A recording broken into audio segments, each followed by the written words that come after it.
একটা কবিতা আছে, ওই দেখা যায় তাল গাছ ওই আমাদের গা। এই কবিতাটা আপনারা সবাই পারেন। এটা আমি বিভিন্ন মডেলে আপনাদের সামনে উপস্থাপন করবো। সবসময় আপনাদেরকে নির্ধারণ করতে হবে সবচেয়ে বেস্ট মডেল কোনটা। যেমন এই কবিতাটা যদি একটা ছোট বাচ্চা আবৃত্তি করে তখন কিভাবে পড়বে?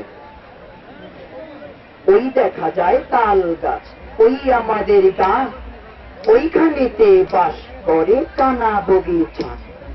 ও বগি তুই খাস কি, পান্তা ভাত চাস কি, ঠিক এভাবে আবৃত্তি করবে। এখন মনে করুন একজন কারি সাহেব কোরআন তেলাওয়াত জন্য করেন, ঠিক সেভাবে কবিতাটা পড়ছেন, তখন কিরকম হবে?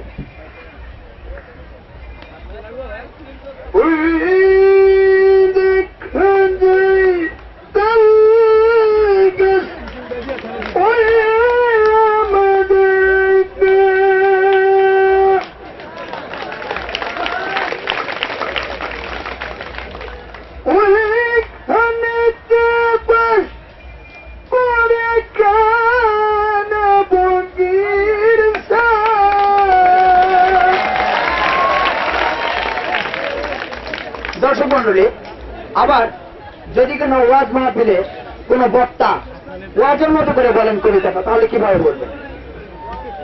আমার বাজানেরা, ওই দেখা যায় তাল গাছ ওই আমাদের গা, ওইখানেতে বাস করে কানা বগির সা।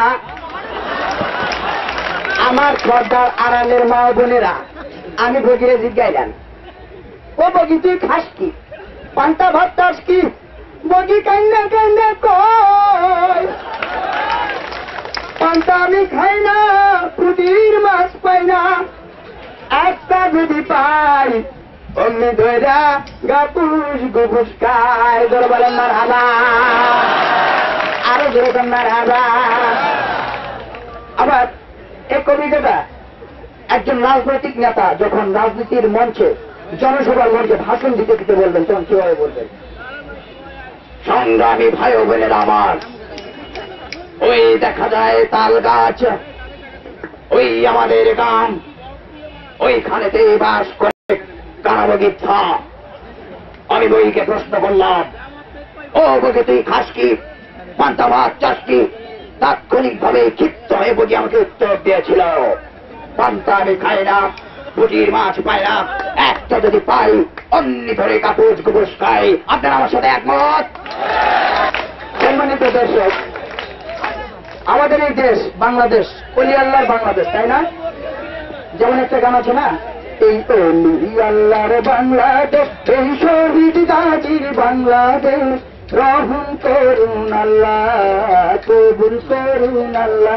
কিন্তু এই অলি আল্লাহর দেশে কিছু পীর সাহেব আছে যাদের নামের ডিগ্রি শুনলে তাদের নাম খুঁজে পাবেন না। হক্কানি, রব্বানি, দাউদে ফুরকানি, ওলিয়ে গুলশানি, শানে জিলানি, সারা গায়ে চুলকানি, খানে খান, খান খানা খান, উজিরে গোরস্তান, গোলে মালে খান।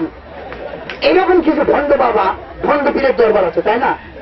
তাদের দরবারে গাঁজা খাওয়া হয় আর জেগের করা হয়। সে জেগেরটা কিরকম? এইরকম ভণ্ড বাবার দরবারে যদি এই কবিতাটা আসে জিকির করতে করতে, তখন কিরকম হবে? ওই দেখা যায় তাল গাছ ওই আমাদের গা, দেখা যায় তাল গাছ ওই আমাদের গা, ওইখানেতে বাস করে, ওইখানেতে বাস করে কানা বগিচা। ওই দেখা যায়, ওই দেখা